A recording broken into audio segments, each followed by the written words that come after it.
Hey, what's up everybody? How you doing? Welcome back to Karpo Gaming and another Borderlands 4 video. Another one. That's right, we're back at it again, and today I'm going to show you how you can get the Sparky Shield. We also going to be testing this weapon out and seeing how good this really is. You know what to do. Layout! Once again, thanks for watching everybody. Without further ado, ladies and gentlemen, let's get started. Now, in order to get the Sparky Shield, we're going to have to form Shadow Pelt. And Shadow Pelt is going to be located right over here. We're going to spawn into the reliquary, and then we're going to make our way over to the boss through the Whistler's Maw. It's going to take us a couple minutes, so I'll chime in once we get over to the boss. Enjoy.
Alright, now that we are here at the boss, this is how this is going to work.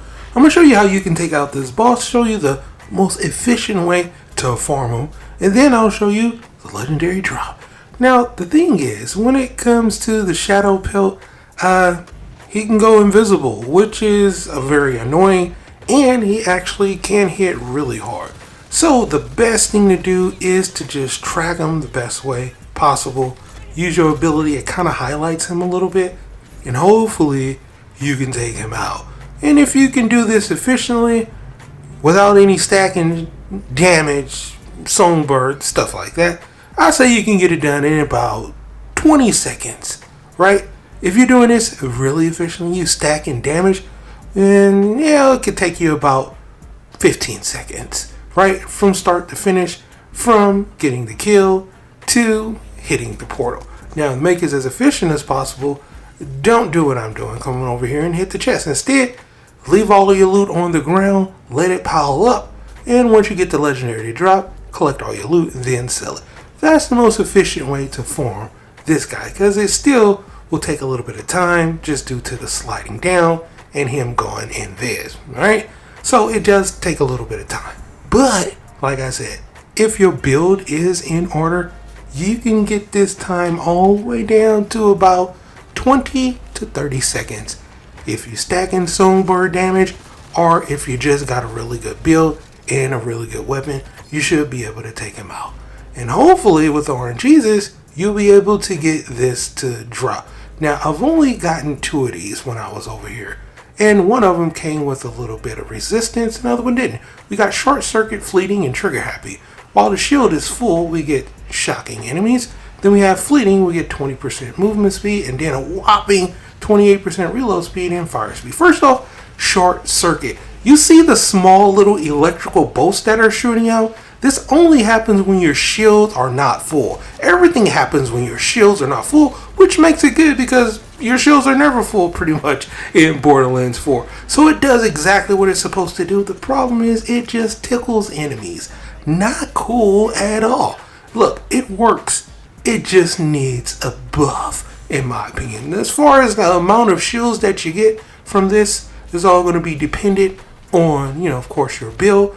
But as far as the Sparky, it just tickling enemies. Definitely needs a buff. Next up, I wanted to test out the Fleeting. Now, Fleeting only happens once you deplete your shields and you get that extra movement speed. And, well, you really do. You get a nice boost of movement speed, but it's only 20%. It's not a lot, but, you can stack this up as well, depending on your build, and you can run around pretty freaking fast with this shield once your shields are depleted. Right? Now there is one last thing we need to test out, and that is the fire rate. This once again will only happen once the shields are depleted, but we get really good reload speed and really good fire speed. 28% is quite a bit. So I'm gonna come over here, I'm gonna throw down my ability, and I'm gonna let him go ahead and take down my shields. And then finally we can see how this lovely legendary shield works. The Sparky, we see it sparking, it's just tickling the boss. If it did more significant damage, it would be awesome, but it doesn't. And as far as the Trigger Happy is concerned, shields is down, and oh yeah, you can definitely feel it when it triggers. It is super fast. Definitely can feel that. So all in all, the shield is actually pretty good. The problem with it is that the Sparkies, it just tickles me. Definitely the buff on that, but everything else is actually pretty good. But for right now, that's pretty much good for the video. Hope you truly enjoyed it. Now, as always, if you're new to the channel, how you doing? And welcome. And don't forget to subscribe right here at Karpo Game, upload a wide variety of videos ranging from updates, tips and tricks, guides and news, and a whole lot more. So once again, thanks for watching, and as always, I'll be seeing y'all in the next one. Later.